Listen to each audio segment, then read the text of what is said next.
வணக்கம். இன்றைய நாளுக்கான பரதி ஊடகத்தின் முக்கிய தலைப்புச் செய்திகளின் தொகுப்பு.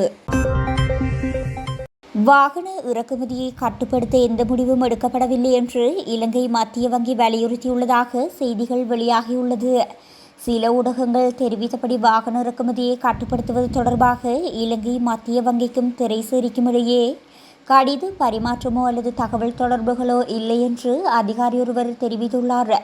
நாட்டின் பொருளாதாரம் நெருக்கடியிலிருந்து மீண்டு வருவதால் பிப்ரவரி 1 முதல் 5 ஆண்டுகளுக்கு பிறகு தனிப்பட்ட பயன்பாட்டிற்கான வாகனங்களை இறக்குமதி செய்வது மீண்டும் தொடங்கப்பட்டது. அதன்படி பிப்ரவரி முதல் கடந்த 5 மாதங்களில் வாகனங்களை இறக்குமதி செய்வதற்காக $800 மில்லியன் மதிப்புள்ள பிணைமுறி பத்திரங்கள் திறக்கப்பட்டுள்ளதுடன் இதுவரை $450 மில்லியன் மதிப்புள்ள வாகனங்கள் நாட்டிற்கு இறக்குமதி செய்யப்பட்டுள்ளன. இவ்வாறானதொரு பின்னணியில் வாகன இறக்குமதியை கட்டுப்படுத்துமாறு மத்திய வங்கி திரைசேரிக்கு எச்சரிக்கை விடுத்துள்ளதாக சில ஊடகங்கள் இன்றைய தினம் வெளியிட்டிருந்த நிலையில் மத்திய வங்கி இதனை முற்றாக மறுத்துள்ளது. ஜனாதிபதி ஊடக பிரிவின் அதிகாரிகளின் பெயர்களை வெளியிட முடியாது என்று ஜனாதிபதி செயலகம் தெரிவித்துள்ளது. 2016ஆம் ஆண்டு 12ஆம் இலக்க தகவலறியும் உரிமை சட்டத்தின் கீழ் குடிமகன் ஒருவர் விடுத்த கோரிக்கைக்கு பதிலளிக்கும் விதமாக குறித்து இந்த அறிவிப்பு விடுக்கப்பட்டுள்ளது. ஜனாதிபதியின் மூத்த உதவி செயலாளர் GBHM குமாரசிங்க எழுத்துப்பூர்வமாக இதனை தெரிவித்துள்ளார். தகவலறியும் உரிமை சட்டத்தின் கீழ் இந்த கோரிக்கையை முன்வைத்து அனுருத்த பண்டார் என்பவர் மேன்முறையீடு செய்துள்ளார். ஆனால் ஜனாதிபதி செயலகத்திலிருந்து தகவல் கிடைக்காததால் பெயரிடப்பட்ட அதிகாரியின் சார்பாக ஜனாதிபதியின் மூத்த உதவி செயலாளர் பதிலளித்துள்ளார். இதன்படி 2016ஆம் ஆண்டு 12ஆம் இலக்க தகவலறியும் உரிமை சட்டத்தின் பிரிவு 5(1)(a)யின் கீழ் தொடர்புடைய தகவல்களை வழங்க ஜனாதிபதி செயலகம் மறுத்துள்ளது. கண்டி ஏரிக்கரை சுற்றில் இடம்பெற்ற சங்கிலி பறிப்பு சம்பவம் தொடர்பில் இராணுவ அதிகாரியொருவர் கைது செய்யப்பட்டுள்ளார். குறித்த அதிகாரி கண்டி ஏரிக்கரையில் சென்ற பெண்ணொருவரின் தங்க சங்கிலியை பறித்து மோட்டார் சைக்கிளில் தப்பிச் சென்றதாக கூறப்படுகின்றது. சம்பவத்துடன் தொடர்புடைய CCTV காட்சிகளை ஆய்வு செய்த காவல்துறையினர் சந்தேக நபர் தலதோய பகுதியைச் சேர்ந்தவர் என அடையாளம் கண்டுள்ளனர். அதனைத் தொடர்ந்து மேற்கொள்ளப்பட்ட விசாரணையில் அவர் சுமார் 20 வருடங்களாக இராணுவத்தில் பணியாற்றி வருவதும் தற்போது வெளியோயா இராணுவ முகாமில் கடமையில் இருப்பதும் தெரிய வந்துள்ளது. அதன்படி சந்தேக நபரை கண்டி நகருக்கு வரவழைத்து காவல்துறையினர் கைது செய்துள்ள நிலையில் விசாரணையின் போது அவர் விடுமுறை பெற்று சங்கிலி பறிப்பில் ஈடுபட்டுள்ளதாக ஒப்புக்கொண்டுள்ளார். அத்தோடு சம்பவத்தில் பறிக்கப்பட்ட தங்க சங்கிலியுடன் இதற்கு முன்னர் கண்டி மற்றும் கலகா பகுதிகளில் அடகு வைக்கப்பட்டிருந்த 5 லட்சம் மதிப்புள்ள இன்னொரு தங்க சங்கிலியையும் காவல்துறையினர் மீட்டுள்ளனர். இந்நிலையில் அவரை காவல்துறையினர் கண்டி நீதவான் நீதிமன்றில் முற்படுத்திய பின்னர் விளக்கமறியலில் உத்தரவு பிறப்பிக்கப்பட்டுள்ளது. மேலும் நேற்றைய தினம் அடையாளம் காணும் அணிவகுப்புக்காக அவரை மீண்டும் நீதிமன்றத்திற்கு அழைத்து செல்லவுள்ளனர். விடுதலை புலிகளை காட்டிக் கொடுத்த அனைவரும் தமிழ் தேசிய கூட்டமைப்பில் உள்ளவர்கள்தான் என கருணா என அழைக்கப்படும் விநாயகமூர்த்தி முரளிதரன் தெரிவித்துள்ளார். இது தொடர்பில் அவர் மேலும் தெரிவித்த அவர், நாங்கள் போராடும் காலத்தில் காட்டிக் கொடுத்த அனைவரும் தமிழ் தேசிய கூட்டமைப்புக்குள் தான் இன்னும் இருக்கின்றனர். அதில் சித்தார்த்தனும் ஒரு முக்கியமான நபர்தான். நாங்கள் போராடுவதற்கு விடுதலை போராளிகளாகத்தான் சென்றோம். ஆனால் விடுதலை போராளிகளாக சென்ற நாங்கள் பயங்கரவாதிகளாக மாற்றப்பட்டோம் என அவர் தெரிவித்துள்ளார். 2019ஆம் ஆண்டு மக்கள் கோட்டாபய ராஜபக்ஷவிற்கு வழங்கிய ஆணையை பாசில் ராஜபக்ஷ கொள்ளையடித்ததை போன்று தற்போது அனுரவுக்கு வழங்கப்பட்ட ஆணையும் கொள்ளையடிக்கப்படுகின்றது என்று முன்னாள் நாடாளுமன்ற உறுப்பினர் பாட்டலி சம்பிக்க ரணவக்க தெரிவித்துள்ளார். கொழும்பில் இடம்பெற்ற நிகழ்வொன்றின் போதே அவர் மேற்கண்டவாறு குறிப்பிட்டார். 2019ஆம் ஆண்டு உயிர்த்த ஞாயிறு குண்டு தாக்குதலை அரசியல் பிரசாரமாக்கி கோட்டாபய ராஜபக்ஷ ஆட்சிக்கு வந்தார். இதனை அடுத்து நாடு மிக மோசமான நெருக்கடிக்குள்ளானது. பின்னர் கோட்டாபய ராஜபக்ஷவை நாட்டு மக்கள் விரட்டியடித்தனர். தற்போது ஜனாதிபதி அனுரகுமாரவுக்கு மக்கள் வழங்கிய ஆணையை மக்கள் விடுதலை முன்னணியின் பொதுச் செயலாளர் ரில்வின் சில்வா மற்றும் அமைச்சர் பிமல் ரத்நாயக் ஆகியோர் கொள்ளையடித்துள்ளனர். இதன் பலனை அரசாங்கம் வெகு விரைவில் விளங்கிக் கொள்ளும்.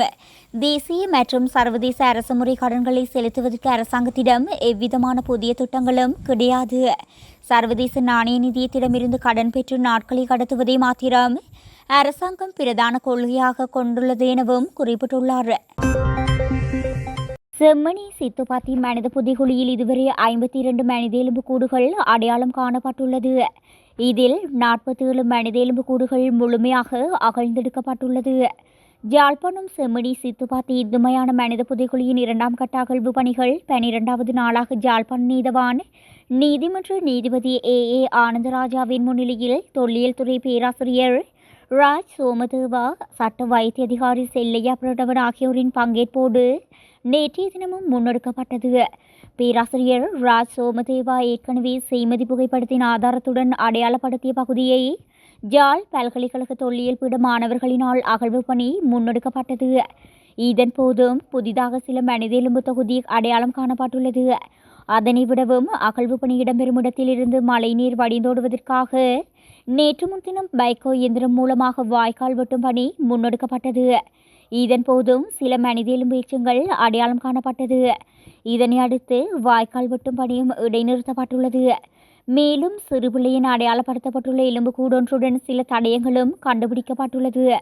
இதில் ஆடைகள், பாதடி, பொலித்தீன் மாலை, நாணய குற்றிகள் போன்றன கண்டுபிடிக்கப்பட்டுள்ளன. இலங்கையில் வழங்கப்படும் டிஜிட்டல் சேவைகளுக்கு வேட் வரி விதிக்கப்படவுள்ளதாக அறிவிக்கப்பட்டுள்ளது. எதிர்வரும் அக்டோபர் மாதம் 1ஆம் தேதி முதல் நடைமுறைக்கு வரும் வகையில் இந்த வரி விதிப்பு முன்னெடுக்கப்படவுள்ளதாக உள்நாட்டு இறைவரி திணைக்களம் தெரிவித்துள்ளது. புதிய டிஜிட்டல் சேவை வரி தொடர்பான வழிகாட்டுதல்களை கடந்த 1ஆம் தேதி உள்நாட்டு இறைவரி திணைக்களம் வெளியிட்டிருந்தது. அதற்காக இலங்கையில் நபரொருவருக்கு மின்னணு தளம் மூலம் சேவைகளை வழங்கும் வெளிநாட்டினரும் டிஜிட்டல் சேவைகளுக்கு வரி செலுத்த வேண்டும். கடந்த 12 மாதங்களில் 60 மில்லியன் ரூபாவுக்கும் அதிகமான சேவைகளை வழங்கியவர்கள் அல்லது கடந்த காலாண்டில் 15 மில்லியன் ரூபாவுக்கும் அதிகமான சேவைகளை வழங்கியவர்கள் வேட் வரிக்கு பதிவு செய்வது கட்டாயமாகும்.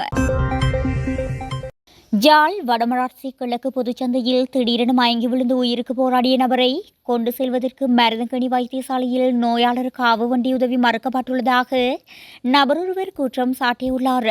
சம்பவம் தொடர்பில் மேலும் தெரிய வருகையில், வடமராட்சி கிழக்கு மருதங்கணியில் அமைந்திருக்கின்ற பொதுச்சந்தையில் காய்கறிகளை வாங்குவதற்காக நபரொருவர் நேற்றைய தினம் காலை வருகை தந்துள்ளார். காய்கறிகளை கொள்வனவு செய்து கொண்டிருக்கின்ற பொழுது திடீரென அவருக்கு வலிப்பு ஏற்பட்டுள்ளது. இதனால் மயங்கி கீழே விழுந்த நபருக்கு தலையில் காயம் ஏற்பட்டு ரத்தம் வடிந்தோடியது. இந்நிலையில் சந்தையில் இருந்த பொதுமகன் ஒருவர் உடனடியாக அருகிலுள்ள மருதங்கணி வைத்தியசாலைக்கு சென்று சம்பவத்தை எடுத்து கூறியதுடன் நோயாளர் காவு வண்டியையும் உதவிக்கு அழைத்துள்ளார்.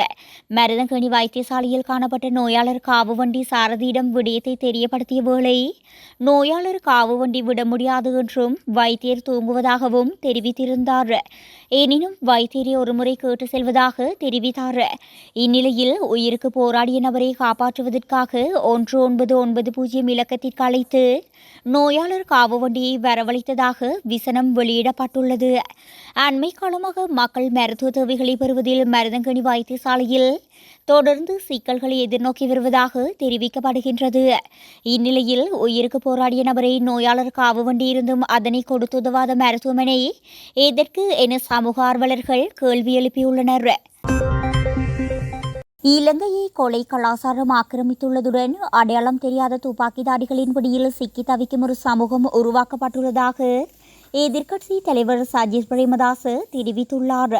பிலியந்தரை மாகந்தன சங்கல்ப விகாரியில் நேற்று முன்தினம் இடம்பெற்ற நிகழ்வொன்றில் கலந்து கொண்டு உரையாற்றும் போதே அவர் இவ்வாறு குறிப்பிட்டார்.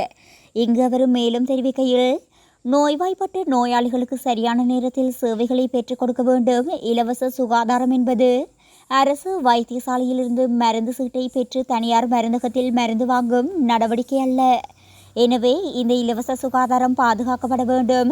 இளைஞர்கள் மற்றும் நடுத்தர வயதினரிடையே இறப்பு விகித எண்ணிக்கை அண்மையில் 25% அதிகரித்துள்ளது. தற்சமயம் மூளைசாலிகள் வெளியேற்றம் மீண்டும் அதிகரித்து காணப்படுகின்றது. படித்தவர்களும் புத்திஜீவிகளும் நாட்டை விட்டு வெளியேறி வருகின்றனர். கொலை கலாசாரம் நாட்டை ஆக்கிரமித்துள்ளது. அடையாளம் தெரியாத துப்பாக்கிதாரிகளின் பிடியில் சிக்கி தவிக்கும் ஒரு சமூகம் உருவாக்கப்பட்டுள்ளது. இதனூடாக பொதுமக்கள் பாதுகாப்பை உறுதி செய்ய வேண்டும். இதற்கு தேவையான வலுவானதொரு சட்டம் மற்றும் பாதுகாப்பு கட்டமைப்பை நிறுவுவது சகல அரசு மற்றும் அரசு சாரா சிவில் சமூகத்தினது பொறுப்பாகும் எனவும் தெரிவித்துள்ளார்.